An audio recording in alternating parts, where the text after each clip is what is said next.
Hello, this is Cathy Fleischer with the Everyday Advocacy team, and I am so excited today to do an interview with Sabrina Baêta. She is the program manager with Freedom to Read at Penn America, where she engages in research and awareness building around censorship attacks on public K-12 education, especially as it relates to literature accessibility in libraries and classrooms. And importantly, for what we're going to talk about today, she is the author of the latest Penn report called Spineless Shelves, 2 Years of Book Banning, which I love that title so much.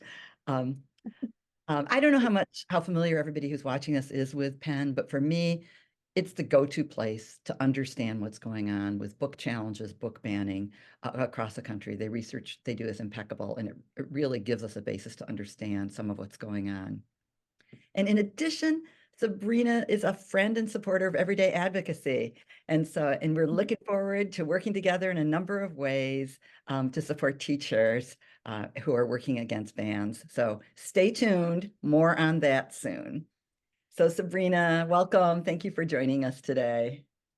Thank you. That was a lovely intro, especially the shout out to I did come up with a Spineless Shelves title, so that was just a little moment of pride among all the other wonderful things. So thanks for that. You're welcome. So I wondered if we could just start with tell us a little bit about Penn, the research you conduct. What is it that you do and what is it that Penn does that teachers might be interested in?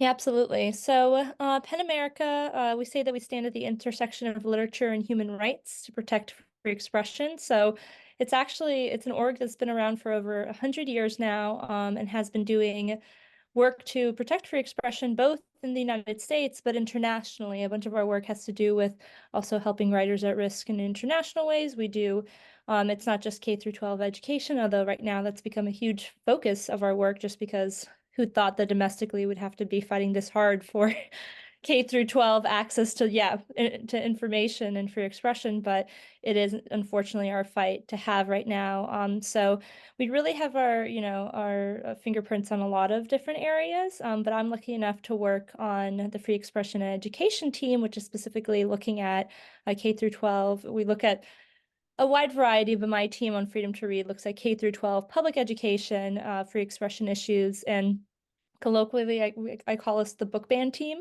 at this point because that is basically we highlight other areas of crisis, but that is one huge area of crisis that Penn started picking up on 2 years ago and was wondering, how widespread this was, if it was a trend, if it was just these random locations. Really, it came to us from authors. Authors approached researchers in Penn and said, I'm getting these emails from teachers and from students saying my book has been removed from libraries. Is this happening to anybody else? Is this happening anywhere else? So we started tracking, and originally I was on a 3-month contract. I always like to preface with that to say this movement has gotten to be so much bigger, unfortunately, and so much worse than we could have predicted. Because now 2 years later, here I am, program manager. The team has expanded, which I'm very grateful for those resources that Penn is putting towards it. But it is a mounting crisis, and it's something we are continuously trying to address to help people become aware of this issue. That's been one of our huge facets, but also help them be aware of who's impacted, our students, our teachers, our administrators, our public school systems. That's great. What a beautiful, complete, full answer about work that you do. So can you talk a little bit about the research for somebody who hasn't read a Penn report, if they pick up Spineless Shelves, and we'll have a link to it in this, but what can they expect if they pick that up to read? Yeah, so I should say we're an author membership organization, so we love getting punny with titles and stuff. So you'll hear me mention our flagship kind of research project is Banned in the USA, is what we call it. Also a very punny title.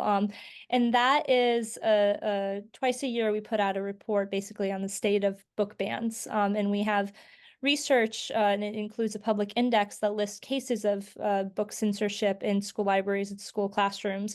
I'm going to list those individually, and we try to provide as much information, geographical information, the status of the ban, as much as we can provide, since this is changing all the time. So this is a very static document, but and highlight some top level trends of what's happening with the movement, and probably maybe hopefully or not hopefully, a lot of people who are watching are aware of some of the trends and have heard of some of what's happening, but we try to highlight, where some of the key states where the censorship is occurring, who's behind the movement, and who's pushing for book censorship, how legislation and now state governments are playing a large role in this. So that's kind of the structure of our research, is to highlight the state of the movement, and then be able to give that to advocates on the ground. That is really the kind of next step of creating public awareness. But it's really so people are aware, they can look and see if their specific school county is listed, school district is listed in the document, and see which books were banned,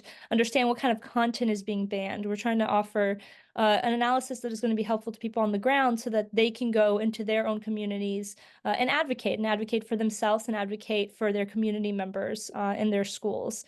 So we offer that report, and the Spineless Shelves that we keep teasing is a 2-year roundup of the report. So it basically, if you've kind of are entering the movement right now, like go to Spineless Shelves and you'll get a good summary of what's been happening over the last 2 years, as well as some of the movements and the trends that we're seeing in the book banning crisis going into this next school year, which is the type of level of tracking. We're very school centered, so hopefully that is a resource that it really is geared towards school systems, either the parents, the students, community members who are engaging with it, but then those in it, the teachers, administrators, that they can use those resources to be able to inform themselves better of what kind of books and what kind of literature is being censored, but then also try to give a little, we also have a landing page with next steps and how to create some advocacy around that. And then, of course, the wonderful steps and tools that you provide in everyday advocacy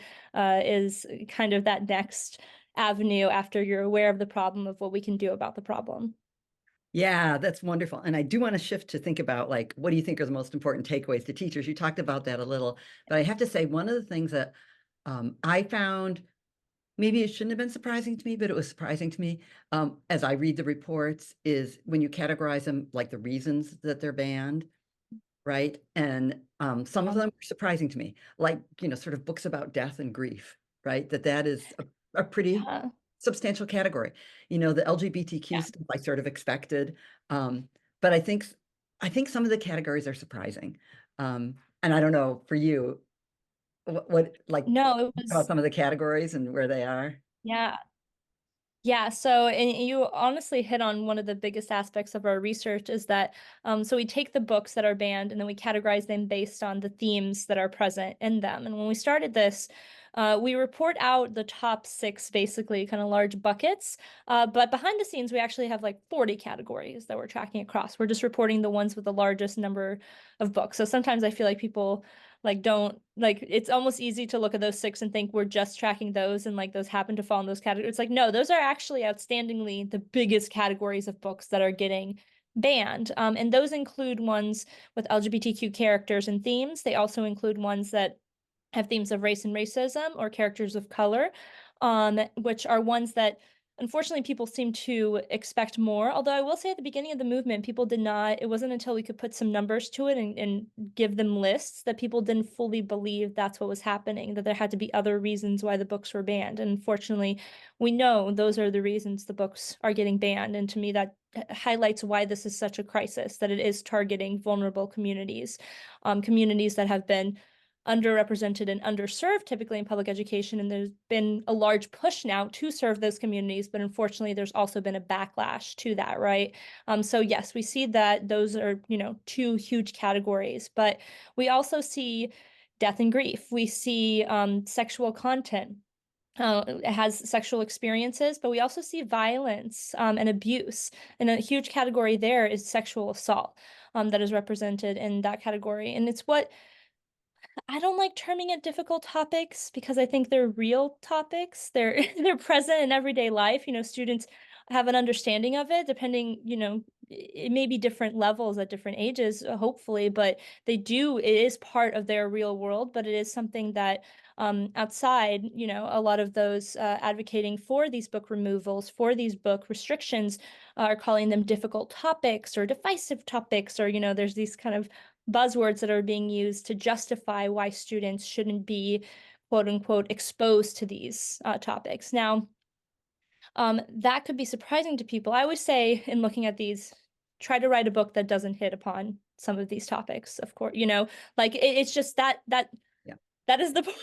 I've always heard there needs to be, the conflict in the story. Is that not what makes it a story? So having some kind of conflict seems to be one of the grounding elements. But it's and I don't have to explain this to this audience, especially if it's mostly teachers watching, why it's important to have these topics represented in literature, and the importance of books being self-paced and a place of, libraries being a place of open inquiry where students can go and seek out the books that they feel represented by, or they want to have more information by, or even if they want that information so they can better understand their community, their friends, the life around them. I'm preaching to the choir, right? If I talk about that, we all know that, but this really is being used as just as as much as it may make sense to us, it's being used as justification to pull books, that if it has some kind of topic that might make students uncomfortable, that's enough to say, well, we're just not going to have it available, we're only going to talk about comfortable topics, which is not the point of any education. Right? Is to live in comfort, is not is not in any, you could be uncomfortable from just simply not knowing the topic, regardless of whether it's considered difficult or not, right? So um, we try to focus a lot on the importance of that literature, the lessons that it holds. A lot of these books have been in school libraries for decades. These are classics that are getting banned, like 1984 and Toni Morrison, that it's like, how are you, you're banning the history of our nation, in a way, the history of the arts of our nation, and banning these, but it's also modern classics, or modern tales that are needed, that have not been told before, that an author is telling because it was not available in their school library. And we like to shed light and attention on those, so that to keep those stories on shelves, and to make sure that those new voices, the voices that have always been here, right, but are newly in the library, don't get re-silenced by this backlash to being able to create a more, diverse and representative collection. So, yeah, no, it's a huge, for me, I've had a lot of pride in being able to highlight that and fight for that, and kind of speak to the value of that, and being able to represent anyone from the students and teachers to the authors behind those books. But it isn't, it's one of the kind of pernicious, a lot of people ask me, like, is that really what they're banning? And I'm like, yeah, that really is the reason. They truly do believe this is too divisive. They truly do believe this is too difficult. They don't see the dangers in having students not have access to that. They don't seem to understand that students are asking for those materials because they need it in their lives, because they're asking questions, and they deserve to have access to that information. Yeah. And they deserve representation, right? It's that simple. Yeah. Yeah. Yeah. Um, all this is wonderful. Like I have a smile on my face as you're talking, not because the subject makes me smile, but because I love your passion and how articulate you are about it. And I'm so Thank grateful you. there's places, there's you and there's people at Penn that are doing a lot of this. It is so wonderful for teachers. Well, how can teachers connect with Penn?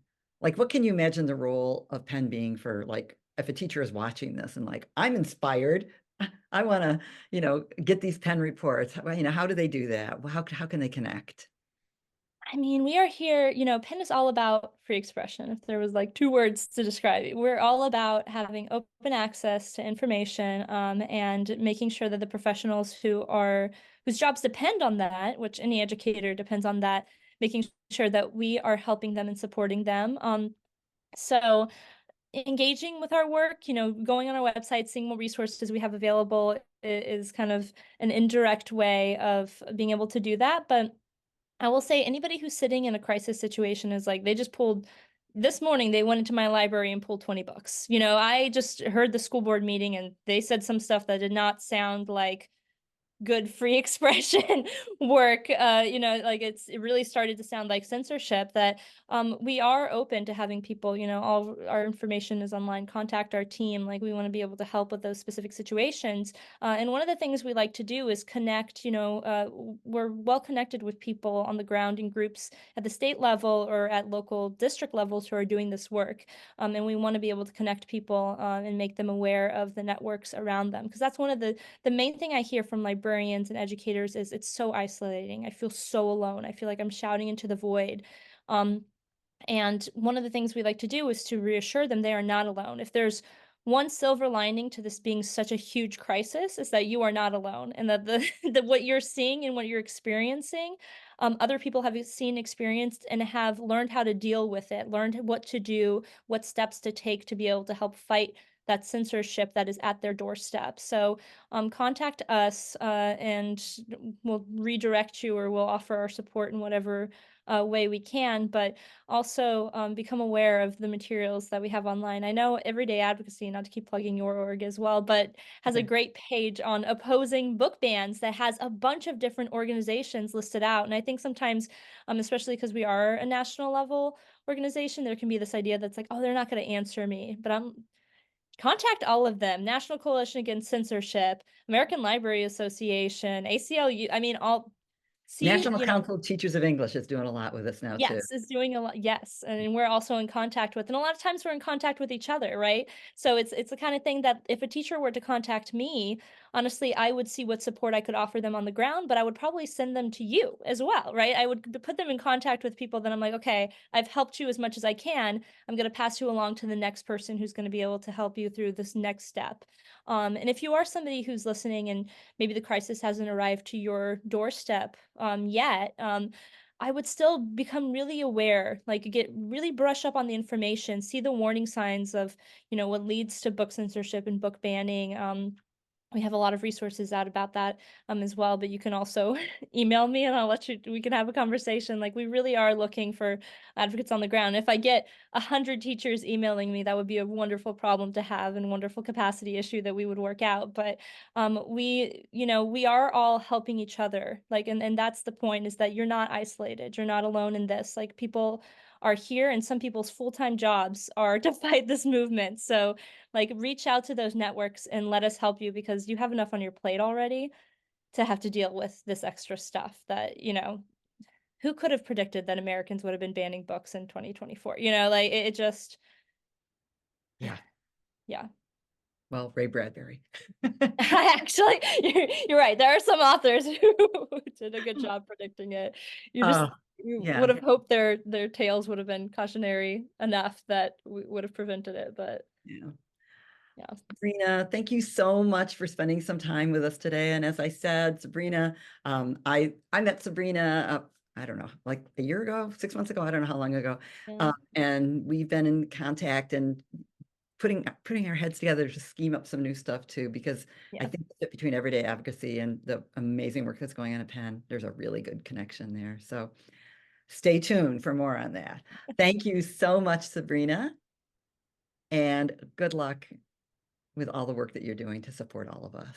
Yeah, no, thank you so much. And again, thank you for uplifting teachers' voices and empowering them. The work you do, not to just go back and forth complimenting each other, but the work you do and the work that teachers are doing on the ground, and advocating every day in their classrooms for this literature.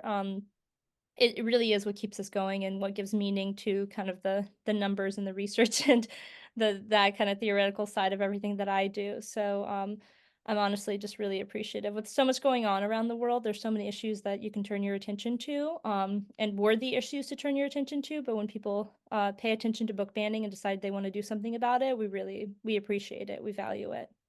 Great. Thank you.